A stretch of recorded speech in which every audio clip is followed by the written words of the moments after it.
Hi guys, so today I wanted to take you along as I work on a painting that's been sitting in my mind ever since I went on a walk a few weeks ago.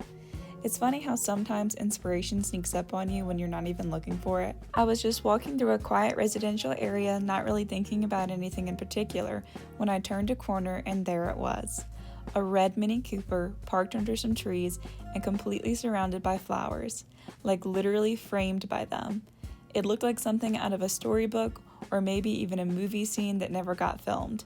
It had this kind of effortless charm, like nature and the machine were sharing this quiet moment together. The flowers were growing around it naturally, like they'd been there for years, gently spilling onto the sidewalk. You could tell no one was in a rush to move the car. The whole thing felt very still, very peaceful. So I pulled out my phone and snapped a photo.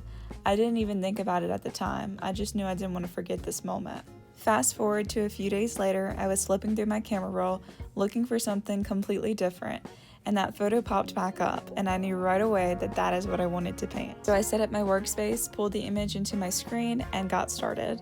So now when I started painting, I like to begin with the undertones. It's a really important step for me. It's not just about blocking in color, it's about setting the mood.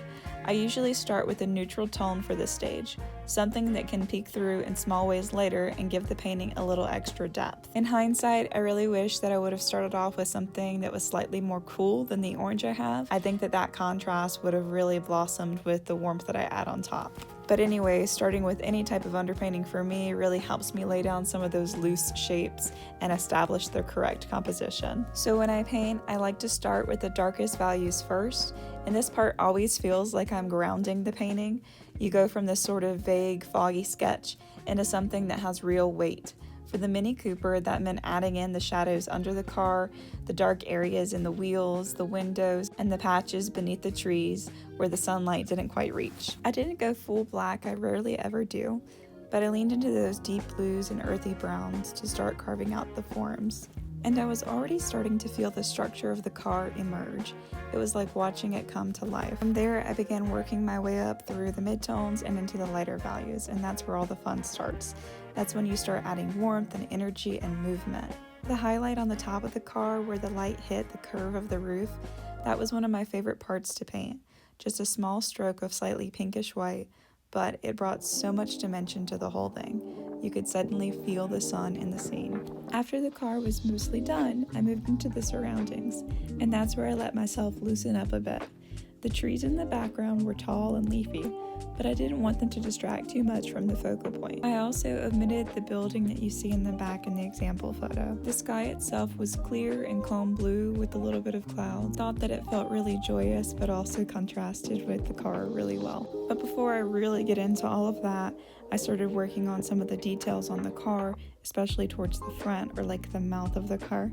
Now, the more that I'm looking at the reference photo and then looking back at what I did as I painted, I totally see some errors in how, the front of my car looks a bit crooked. And I remember feeling that way just a little bit as I painted, and I was like, I'll cover it up with those flowers. But in hindsight, I feel like I really should have went and fixed that error before I finished the painting. But this painting was supposed to be more fun for me than anything else, so I'm not that mad about it. Such is life. I feel like I was kind of rushing to the finer details for this painting. I really enjoy painting flowers. I love the movement and I love the contrasting colors that I can see with the yellow-green against that red car. Oh, it's just so exciting. Like, the car is super cool, but to me, the flowers were the most joyful part of the whole painting. I let myself be a little bit more expressive with them. They weren't perfectly defined, and I didn't want to get caught up in painting every single petal. But I did suggest the variety of colors and the natural way that they grew, sort of tumbling over the sidewalk and around the tires of the car. I also really enjoy the contrast between this polished, vibrant car and then this messy garden hanging around it. Even though this painting is very vibrant and fun, sometimes with a painting like this, I do try to hold back from overworking it.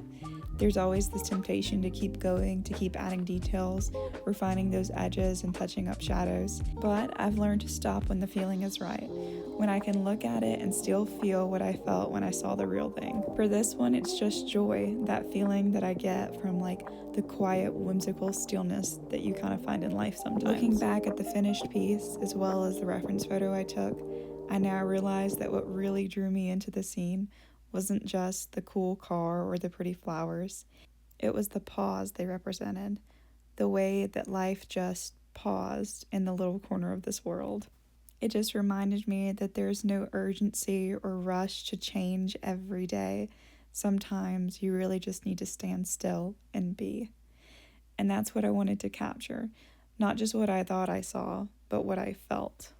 Anywho, thank you for listening and letting me share this little process with you. Whether you're a painter yourself or just someone who enjoys seeing how an image comes to life, I hope this brought you a little bit of the same stillness and joy. I'll probably do a few touch-ups here and there, maybe a glaze or two, or just deepen the shadows, but for now, I think I'm going to let this one be.